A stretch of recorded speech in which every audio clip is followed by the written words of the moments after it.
तो guys welcome back to my channel code editor channel में आप सबका स्वागत है। और आज हम लोग देखने जा रहे हैं काफी इंपॉर्टेंट कॉन्सेप्ट जो कि है कंस्ट्रक्टर इन सॉलिडिटी। तो आइए चलते हैं अपनी रिमिक्स आईडी पे। तो कंस्ट्रक्टर को बनाने से पहले कि कंस्ट्रक्टर क्या होता है, किस तरह से बनता है, पहले हम लोग ये समझ लेते हैं कि कंस्ट्रक्टर का मतलब होता क्या, मतलब कंस्ट्रक्टर है क्या। तो कंस्ट्रक्टर कुछ नहीं, सिर्फ एक स्पेशल टाइप का आपका फंक्शन होता है जो कि सिर्फ और सिर्फ एक बार एग्जीक्यूट होता है जब आप अपना कॉन्ट्रैक्ट क्रिएट करते हो। तो यही सिंपली कंस्ट्रक्टर होता है। अब इसका मतलब क्या है, जब अभी हम लोग करेंगे तो आपको समझ में आ जाएगा प्रैक्टिकली कि क्या मेरा मतलब है इसका। और बेसिकली कंस्ट्रक्टर का यूज़ कहाँ करते हैं, तो मेनली जब हमें अपने स्टेट वेरिएबल को इनिशियलाइज कराना हो तब हम लोग कंस्ट्रक्टर का यूज़ करते हैं। ये मैंने अपने स्टेट वेरिएबल वाले वीडियो में भी बताया है। और दूसरा यूज़ हम लोग कंस्ट्रक्टर का तब भी यूज़ करते हैं जब हमें अपने कॉन्ट्रैक्ट के ओनर को डिसाइड करना होता है शुरुआत में कि हाँ ये हमारे कॉन्ट्रैक्ट का ओनर रहेगा जो कि सारी फंक्शनैलिटीज़ करेगा हमारे कॉन्ट्रैक्ट में। तब भी कंस्ट्रक्टर का काफ़ी यूज़ होता है। और ऐसे भी कंस्ट्रक्टर के काफ़ी अदर यूज़ भी हैं, बट ये दोनों मेन यूज़ हैं जो आप ज़्यादातर देखोगे कंस्ट्रक्टर में होते हैं। तो कंस्ट्रक्टर को आइए देखते, क्रिएट करके देखते हैं किस तरह से कंस्ट्रक्टर को बनाया जाता है। तो क्योंकि हम लोग एग्जांपल लेंगे अभी अपने स्टेट वेरिएबल को किस तरह से इनिशियलाइज करते हैं, और जो मैंने ओनर वाली चीज़ बताई वो हम लोग आने वाले वीडियो में जब पढ़ेंगे मैसेज डॉट सेंडर के बारे में, जो कि बिल्ट इन ग्लोबल वेरिएबल है, तो वहां पे मैं दिखाऊंगा कि किस तरह से कंस्ट्रक्टर के थ्रू आप अपना ओनर शुरू में ही डिसाइड कर लेते हो अपने कॉन्ट्रैक्ट का। बट अभी हम लोग क्या करेंगे, सिर्फ इनिशियलाइज करके देखेंगे अपने स्टेट वेरिएबल को। तो लेट्स से मैं एक स्टेट वेरिएबल ले लेता हूँ, और क्योंकि मैं काफ़ी टाइम से एज लेता रहा हूँ तो इस बार ले लेता हूँ काउंट। और फिर उसके बाद हम लोग लिखेंगे अपने कंस्ट्रक्टर को। तो कंस्ट्रक्टर को लिखने के लिए हमें क्या करना होता है, सिंपली कंस्ट्रक्टर कीवर्ड का यूज़ करना होता है। और क्योंकि ये एक स्पेशल टाइप का फंक्शन है तो हमें क्या करना होगा, स्मॉल ब्रैकेट का यूज़ करना होता है। और फिर उसके बाद हमें क्या करना है, सिंपली कर्ली ब्रेसेस क्लोज करने हैं और हमारा ये कंस्ट्रक्टर रेडी हो गया। अब हमें काउंट को लेट से इनिशियलाइज करना है 0 से, तो हम क्या कहेंगे, काउंट इक्वल टू 0, और ये हमारा कंस्ट्रक्टर क्रिएट हो गया। तो आइए अब इसको करते हैं कंपाइल और डिप्लॉय करके देखते हैं कि क्या ये वर्क कर रहा है कि नहीं।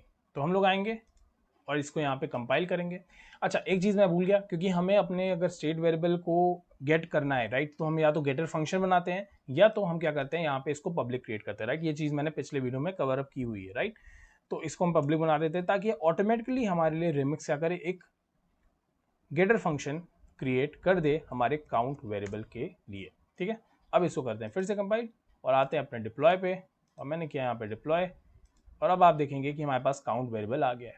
ठीक है, तो मैंने क्या कहा था कि कंस्ट्रक्टर क्योंकि यहाँ पे इनिशियलाइज है तो ये क्या कर देगा, इसको ऑटोमेटिकली 0 कर देगा। तो लेट्स से यहाँ पे चेक करते हैं, तो आप देखेंगे काउंट के अंदर ऑटोमेटिकली 0 है।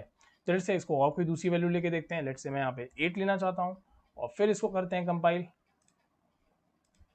और अब इसको फिर से करते हैं डिप्लॉय। तो देखते हैं अभी हमारा कंस्ट्रक्टर वर्क कर रहा है कि नहीं। और यहाँ पे मैंने देखा काउंट, तो आप देखेंगे यहाँ पे वैल्यू क्या हो गई, 8 हो गई। मतलब कि जैसे ही मैंने ना यहाँ पे पर्टिकुलर कॉन्ट्रैक्ट क्रिएट किया उसी टाइम पे क्या हुआ, काउंट के अंदर वैल्यू क्या आ गई, 8 आ गई। अब इसके बाद जब ये वैल्यू एक बार 8 आ गई, अब हम इसको चेंज नहीं कर सकते एक तरह से, आप ये समझ सकते हैं, अनटिल अनलेस हम कोई फंक्शन बनाए इसको चेंज करने के लिए।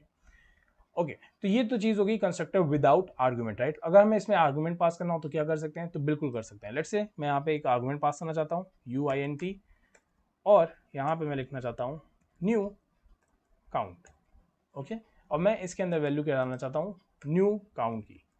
तो मैं यहाँ पे न्यू काउंट की वैल्यू डालना चाहता हूँ।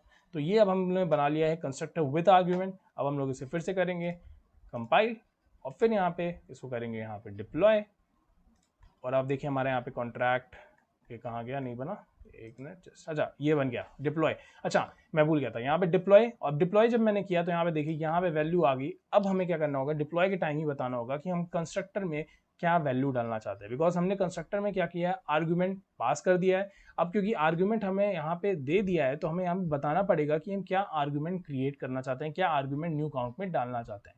क्योंकि जैसे कि मैंने बताया था कि कंस्ट्रक्टर सिर्फ और सिर्फ एक बार एग्जीक्यूट होता है जैसे ही हम अपना कॉन्ट्रैक्ट क्रिएट करते हैं। तो इसीलिए मुझे शुरू में ही बताना पड़ जाएगा कि भाई मुझे इस न्यू काउंट में क्या वैल्यू पुट करनी है। तो मैं यहाँ शुरू में ही बता दूंगा, कोई भी वैल्यू मैं पुट कर सकता हूँ। लेट्स से मैंने यहाँ पे किया 100।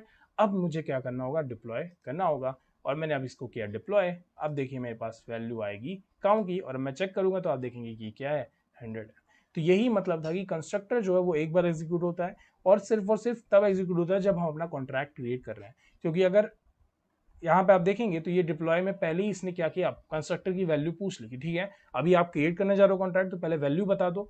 बाद में क्योंकि आप इसको यूज नहीं कर पाओगे कंस्ट्रक्टर को, तो इसलिए पहले ही वैल्यू बता दो। जब जैसे ही मैंने इसको फिर डिप्लॉय किया इस वैल्यू के साथ, तो उसने क्या किया, इस वैल्यू को काउंट में ट्रांसफर कर दिया।